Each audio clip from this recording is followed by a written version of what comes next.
Hello बच्चों, कैसे हैं आप लोग का पढ़ाई लिखाई अच्छा ही चल रहा होगा। पर्व त्यौहार का सीज़न है तो इसमें थोड़ा सा पढ़ाई पे भी ध्यान देना है। साइड से आप लोग वीडियो के माध्यम से पढ़ाई कर सकते हैं। अगर फुर्सत मिले तो कॉपी किताब निकाल के पढ़ाई कर लिया कीजिए।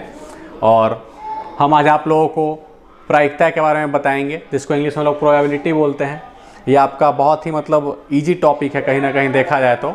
आपका और भी टॉपिक पे हम वीडियो बहुत सारा बनाए हैं, आप उसको जाके देख सकते हैं प्लेलिस्ट में, और वहाँ से आप उसके बारे में स्टडी कर सकते हैं। तो आज प्रायिकता के बारे में हम लोग चर्चा करेंगे। प्रायिकता है क्या, इसका क्या क्या फॉर्मूला होता है और क्या क्या यूज होता है। सबसे पहले आता है प्रायिकता है क्या। तो प्रायिकता को हम लोग सरल भाषा में बोल सकते हैं संभावना। कि अगर किसी घटना की संभावना बताई जाती है, संभावना पूछी जाती है, तो उसी को हम लोग प्रायिकता बोलते हैं मैथ्स के भाषा में। मान लीजिए कोई घटना घट रहा है तो उसका क्या चांस है कि वो घटना घटेगा ही। तो इस टाइप के मैथ्स को हम लोग प्रायिकता के माध्यम से हल कर सकते हैं। जैसे आपसे पूछा जा सकता है कि कोई सिक्का को अगर एक बार उछाला जाता है, एक सिक्का को, तो उसमें क्या प्रायिकता है कि उसमें हेड आएगा। आपको पता होगा कि सिक्का में दो पहलू होता है, एक हेड और दूसरा टेल। तो हेड आने का क्या प्रायिकता है, तो आप इसको कैसे दर्शाएंगे। तो आपको पता है सिक्का में हेड होता है एक और एक टेल होता है। यानी देखा जाए तो सिक्का में कुल कितना घटना घट सकता है, 2 घटना। अगर आपको इसका प्रायिकता निकालना हो, यानी पी का मतलब होता है प्रोबेबिलिटी ऑफ एन इवेंट, यानी किसी घटना की प्रायिकता।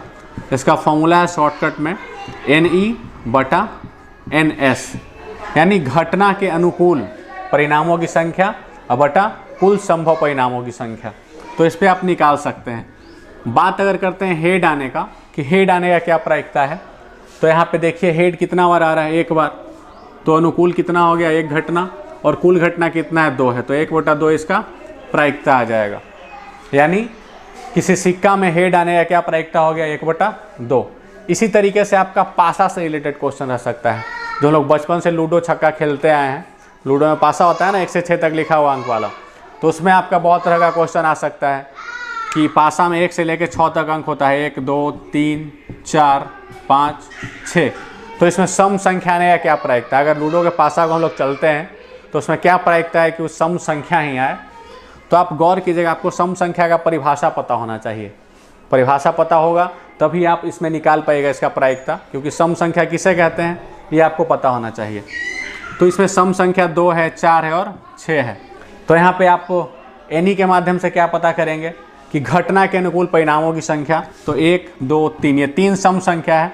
तो यहाँ पे एनी में यहाँ 1 रखा था, यहाँ पे क्या रखा जाएगा, 3। और कुल संभव परिणाम कितना है, तो 1 2 3 4 5 6। तो यहाँ पे 6 हो जाएगा, यानी 3/6। इसको काटेंगे तो 1/2 इसका भी फाइनल आंसर आएगा। कभी आपका क्वेश्चन ऐसा भी दे सकता है कि 4 से छोटा अंक प्राप्त होने का, चाहे 3 से छोटा मान लीजिए, 3 से छोटा अंक प्राप्त हो पासा को चलने पे, ये क्या प्रायिकता है इसका। 3 से छोटा अंक कौन कौन है, 1 और 2। यानी ऐसा परिणामों की संख्या कितना है, 2 है। घटना के अनुकूल अगर पूछा जाए कि मान लीजिए 3 से छोटा प्राप्त होने का कितना प्रायिकता होगा, तो आपको सबसे पहले क्या देखना है कि घटना के अनुकूल कितना परिणाम है। तो 1 और 2 है, जो 3 से छोटा है, तो 2 का परिणाम हो गया। और टोटल संभव परिणाम कितना है, 6। तो 2/6, यानी 1/3 इसका क्या हो जाएगा, प्रायिकता। तो ऐसे करके बहुत तरह का क्वेश्चन आपको आ सकता है। लाल गेंद पीला गेंद निकाला जाए फेंट कर, और क्या क्या बहुत तरह का। तो आप इस क्वेश्चन को बहुत आसानी से हल कर लीजिएगा सिर्फ इस फॉर्मूला के सहारे। ठीक है, तो आप लोग से मिलते हैं नए नए क्वेश्चन के साथ प्रायिकता का नेक्स्ट वीडियो में। तब तक आप इसका रिवीजन कर लीजिए और इसको बुक से थोड़ा सा और स्टडी कर लीजिए। धन्यवाद।